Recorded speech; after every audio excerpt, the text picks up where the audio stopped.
हज़रत इब्राहीम ਦੀ ਬਹੁਤ ਸਾਰੀ ਔਲਾਦ ਹੋਈ। ਫਿਰ ਉਹਨਾਂ ਦੀ ਔਲਾਦ ਇਸ ਤਰ੍ਹਾਂ ਵੱਧਦੀ ਵੱਧਦੀ ਧਰਤੀ ਉੱਪਰ ਹਜ਼ਰਤ ਇਬਰਾਹੀਮ ਅਲੈਹਿਸਲਾਮ ਦੇ ਮੰਨਣ ਵਾਲੇ ਹੋ ਗਏ। ਮਿਸਰ ਦੇ ਅੰਦਰ ਇੱਕ ਬਾਦਸ਼ਾਹ ਫਿਰੌਨ ਰਹਿੰਦਾ ਸੀ ਤੇ ਉਹ ਹਜ਼ਰਤ ਇਬਰਾਹੀਮ ਦੇ ਮੰਨਣ ਵਾਲਿਆਂ ਨੂੰ ਆਪਣਾ ਗੁਲਾਮ ਬਣਾ ਲੈਂਦਾ ਸੀ ਅਤੇ ਉਹਨਾਂ ਉੱਪਰ ਬਹੁਤ ਜ਼ਿਆਦਾ ਤਰ੍ਹਾਂ ਦੇ ਜ਼ੁਲਮ ਕਰਦਾ ਸੀ। ਉਹਨਾਂ ਗੁਲਾਮਾਂ ਨੇ ਸੋਚਿਆ ਕਿ ਅੱਲਾਹ ਸਾਡੀ ਮਦਦ ਲਈ ਜ਼ਰੂਰ ਕਿਸੇ ਨਾ ਕਿਸੇ ਨੂੰ ਭੇਜੇਗਾ ਜੋ ਸਾਨੂੰ ਇਸ ਕੈਦ ਵਿੱਚੋਂ ਆਜ਼ਾਦ ਕਰਾ ਲਵੇਗਾ।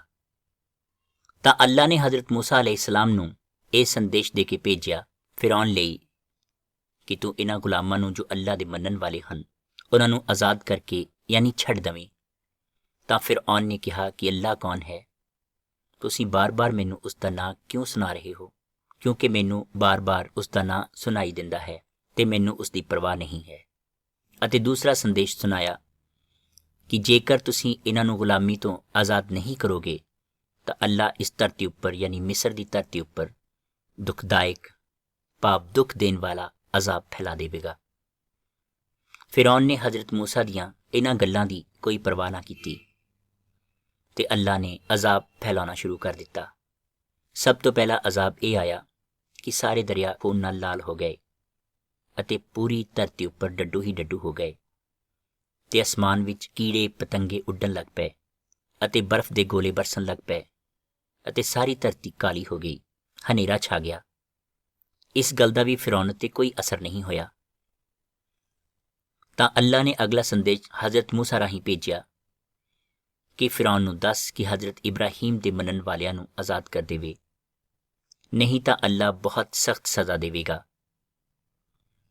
ਜਦੋਂ ਅੱਲਾਹ ਨੇ ਹਜ਼ਰਤ ਇਬਰਾਹੀਮ ਦੇ ਮੰਨਣ ਵਾਲਿਆਂ ਨੂੰ ਕਿਹਾ ਕਿ ਅੱਲਾਹ ਹਰ ਘਰ ਦੇ ਪਹਿਲੇ ਬੱਚੇ ਨੂੰ ਅਤੇ ਜਾਨਵਰਾਂ ਦੇ ਪਹਿਲੇ ਬੱਚੇ ਨੂੰ ਖਤਮ ਕਰ ਦੇਵੇਗਾ, ਹਜ਼ਰਤ ਮੂਸਾ ਨੇ ਜਦੋਂ ਇਹ ਗੱਲ ਆ ਕੇ ਫਿਰੌਨ ਨੂੰ ਦੱਸੀ ਤਾਂ ਉਸ ਉੱਪਰ ਇਸ ਗੱਲ ਦਾ ਕੋਈ ਅਸਰ ਨਾ ਹੋਇਆ। ਹਜ਼ਰਤ ਮੂਸਾ ਨੇ ਹਜ਼ਰਤ ਇਬਰਾਹੀਮ ਦੇ ਮੰਨਣ ਵਾਲਿਆਂ ਨੂੰ ਇਹ ਗੱਲ ਦੱਸੀ ਕਿ ਜੇ ਤੁਸੀਂ ਅਜ਼ਾਬ ਤੋਂ ਬਚਣਾ ਚਾਹੁੰਦੇ ਹੋ ਤਾਂ ਇੱਕ ਲੇਲਾ ਜ਼ਿਬਾ ਕਰਕੇ ਉਸ ਦਾ ਖੂਨ ਆਪਣੇ ਦਰਵਾਜ਼ਿਆਂ ਦੀਆਂ ਚੁਗਾਠਾਂ ਉੱਪਰ ਲਗਾਓ ਤਾਂ ਤੁਸੀਂ ਇਸ ਅਜ਼ਾਬ ਤੋਂ ਬਚ ਸਕਦੇ ਹੋ। ਹਜ਼ਰਤ ਇਬਰਾਹੀਮ ਦੇ ਮੰਨਣ ਵਾਲਿਆਂ ਨੇ ਇਸੇ ਤਰ੍ਹਾਂ ਕੀਤਾ। ਇਸ ਗੱਲ ਤੋਂ ਦੂਸਰੀ ਹੀ ਰਾਤ ਅੱਧੀ ਰਾਤ ਨੂੰ ਸਾਰੇ ਜਾਨਵਰਾਂ ਅਤੇ ਇਨਸਾਨਾਂ ਦੇ ਪਹਿਲੇ ਬੱਚੇ ਖਤਮ ਹੋ ਗਏ।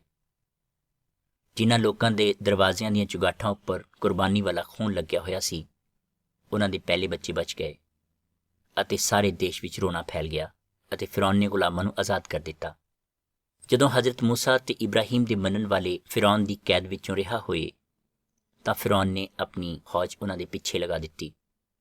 ਜਦੋਂ ਉਹ ਸਮੁੰਦਰ ਦੇ ਕਿਨਾਰੇ ਪਹੁੰਚੇ ਤਾਂ ਹਜ਼ਰਤ ਮੂਸਾ ਨੇ ਆਪਣਾ ਡੰਡਾ ਸਮੁੰਦਰ ਵੱਲ ਵਧਾਇਆ ਤਾਂ ਇੱਕ ਰਸਤਾ ਬਣ ਗਿਆ ਤੇ ਹਜ਼ਰਤ ਇਬਰਾਹੀਮ ਅਤੇ ਮੂਸਾ ਦੇ ਮੰਨਣ ਵਾਲੇ ਉਸ ਰਸਤੇ ਰਾਹੀਂ ਦੂਸਰੇ ਕਿਨਾਰੇ ਚਲੇ ਗਏ। ਜਦੋਂ ਫਿਰੌਨ ਅਤੇ ਉਸ ਦੀ ਫੌਜ ਉਸ ਵਿੱਚ ਦਾਖਲ ਹੋਈ ਤਾਂ ਉਹ ਰਸਤਾ ਪਾਣੀ ਵਿੱਚ ਮਿਲ ਗਿਆ ਅਤੇ ਫਿਰੌਨ ਅਤੇ ਉਸ ਦੀ ਫੌਜ ਮਾਰੀ ਗਈ।